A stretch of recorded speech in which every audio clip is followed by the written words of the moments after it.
wanna be down with the king. It's the Sports Kings. Sports Kings. Big Mike. He might fall off the wagon in the next 10 minutes. Rob Calloway. It's about bringing talent. It's not about all the flash and glitz and glam. Not your average sports talk show. The Sports Kings. This is NFL legend, Work Done. This your boy D. Howard, a.k.a. Superman. I'm Jerome Bettis, the bus. It's Cam Newton. Holla at your boy already. This is Hank Aaron, and I'm down with the king. Tell a friend, Kings is back. Welcome back to hour number 2 of the Sports Kings podcast. It is Big Mike. It is Rob Calloway, as usual. Don't forget to tell your friends that we're being heard via Spreaker.com. And you guys, when you go to Spreaker and listen to the podcast and download the podcast, make sure you hit the little heart so that you can like the podcast so we can get our likes up a little bit. As well, you can follow us and like us and interact with us on social media, Twitter, Instagram, and Facebook at Sports Kings Live. You can also email the show. SportsKingsLive@gmail.com is that email address. As we move on here into hour number 2 of the show, we did in fact have some basketball games that took place yesterday. Made sure I got up this morning and after I got through working, I made sure I watched the Cavs and the Bulls and caught the fourth. I want to ask you something about that. Caught the fourth quarter of that Clippers game because I decided I need to go to bed last night. I didn't feel like staying up any longer to watch it. It was a very entertaining game, but that DVR laziness that hits you sometimes, like the red light's on, it's recording. I'll see it tomorrow. Unless something epic happens, which it don't matter anyway, because the last time something epic happened, I just woke up and saw the epic Golden State come back the next morning, and the Steph Curry shot the next morning, whatever. So yeah, I guess we'll start there. We'll start with the first game yesterday. The Bulls at the Cavs. I was gonna say it right. In which the Bulls won the first game on the road, 99-92, to take home court advantage. Can't wait till football season. Home court advantage from the Cleveland Cavaliers, the Kevin Love-less Cavaliers, the J.R. Smith-less Cleveland Cavaliers. They won the game 99-92. I don't know if I just said that. But yeah, we got to see some good, some bad. The good, that Kyrie Irving, man, he's doing that thing that I told you guys needs to be done by a lot of players. Like, everyone knows Kyrie, but it's playoff time. You know what I mean? And all that this is my first time in the playoff jitters. He don't seem to know nothing about that game you playing. It's all about balling. Like the Lotus. Yeah, it's about balling. Lotus, right? And he pretty much carried his ball club last night. You know what I mean? Because God help us. You ready to give up on that Mike Miller thing yet, Rob? How about that? You ready to go ahead and give up on that broke back thing there? Here's the thing about Mike Miller, and I know what you see because I talk about this sometimes with people. I'm a person who I believe Reggie Miller could play basketball right now. You know why? Because he's a shooter. Like, dudes that can shoot can shoot. But when you got to guard people, then we start telling a different story. Then, this team was outscored by 20 points last night with him on the court. He is what you call the definition of a liability. He is absolutely that. And you look down the bench and you're like, oh, God. Sean, I know we said we wouldn't do this, but do you want to play? Yeah, Sean gave him 6 minutes and a foul. Only box score statistic he had was a foul. Now they ask him, what you got up under your sweatsuit, Sean? Nothing. Ass naked up under this thing. Free balling. Yeah, look down there. Oh, God, who's next? James Jones. James Jones, you want some of this? Today free ball Friday, yeah. Coach. What you doing? He talking about, I'm trying to show them hoes why they call me the Matrix. You know what I'm saying? Yeah. Derrick Rose, the jump shot was on last night, man. It was just, the jump shot was hitting. Oh, just saw something on TV just now that didn't think I was going to see. You didn't. You didn't know that, did you? Yeah. And we'll talk about it tomorrow. But while it, since it happened and I saw it, I can't just not say anything. Apparently, John Wall has his hand in some sort of splint type action. Yeah. Yeah, they ruled him out. That wrist must have did something. Yeah, you remember after the first Hawks game, he's like, "Yeah, me and Bradley were soldiers. Looks like only Bradley's a soldier." Anyway, whatever. But we're gonna see those bigs eat tonight. We're gonna see if Nene and Gortat if they end up being a difference maker. But that's cool because it's just like in this Clipper series that we're going to talk about here in a minute. Now they're saying Chris Paul is doubtful for the next game. Of course, you know why? Because you already stole home court. So whatever. Yeah, put that dude on. Right. If you lose game 2, who cares? You're going home the next 2 any damn way. But anyway, back to Bulls Cavs last night. Like I talked about, Derrick Rose had his jumper working, and the part that was really killing them, not having guys like J.R. Smith and the fact that, Iman Shumpert, he's going to still come off the bench. That, as Dominique likes to call it, the 1-5 pick and roll. Actually, it was a 1-4. But to pay homage to the great human highlight film, that 1-5 pick and roll between Derrick Rose and Pau Gasol, murder. Murder all night. And Derrick Rose made all the right decisions. Check this out. Between those two dudes, they scored 46 of the Bulls' 99 points. Yeah, damn near half. Yeah, you gotta do something about that. Last week, or it might have been a week and a half ago, we talked about Pau Gasol and still waiting on him to have a moment in these playoffs because he had kind of been quiet. I mean, but these are the moments that the Bulls acquired him for.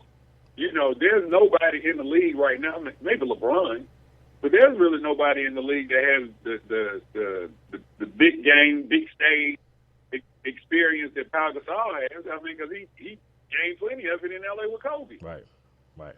So, and then, on top of that, I mean, even though he's a lot older now, I mean, he's still Pau Gasol. Yeah, the best season of his career at whatever, 34, whatever he is now. Yeah, best season he's had ever, Jerry, in ever.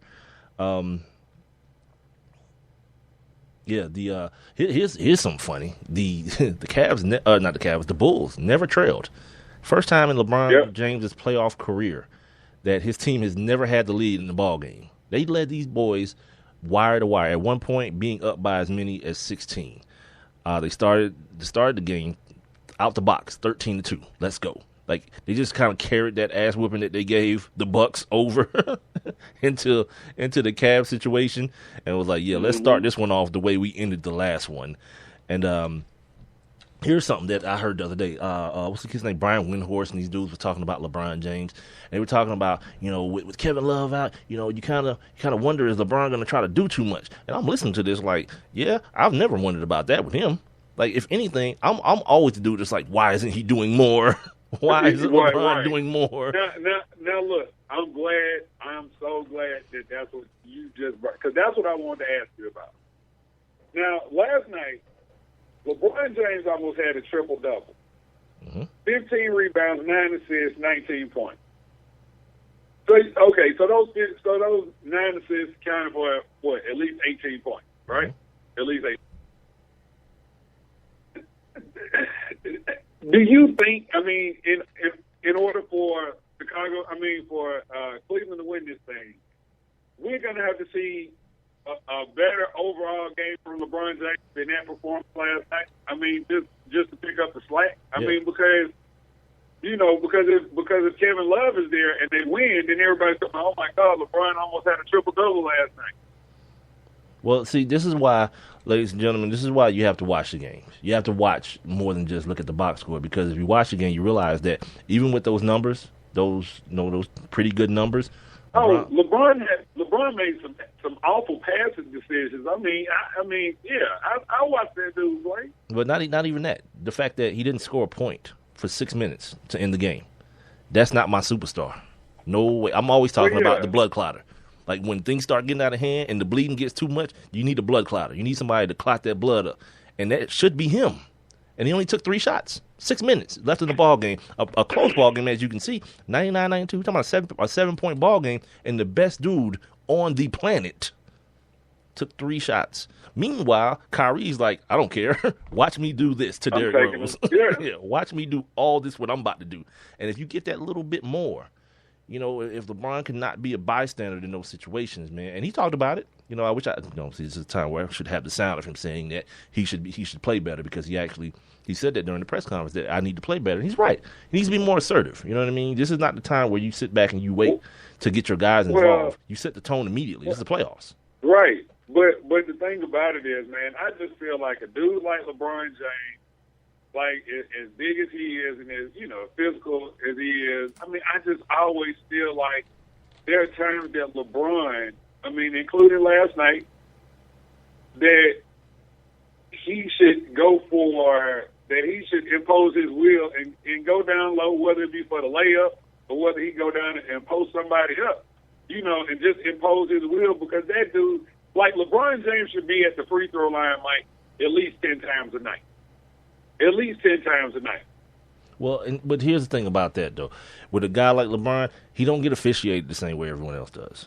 You know what I mean? So if he starts putting himself in those, just remember Shaq.